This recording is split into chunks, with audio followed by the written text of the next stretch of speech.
Is your video looking blurry, pixelated, or losing quality after you export? Do not worry. Today, you will learn how to export high-quality video in CapCut Mobile. First, open your project in CapCut Mobile. Scroll to the very end of your timeline, select the default CapCut logo ending, and tap on Delete.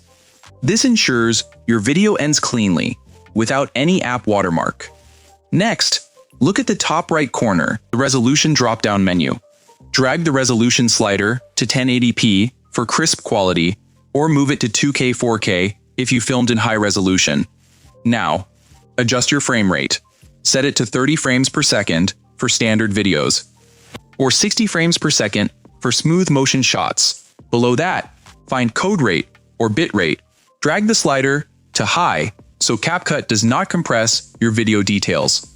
Here is a secret pro tip. Inside the Export Settings menu, toggle on AI Ultra HD. This uses smart features to make your video edges look extra sharp. Now, tap on the export arrow at the top right and save your video. That is it. Your video will now export in maximum clarity every single time. Subscribe for more easy editing tips.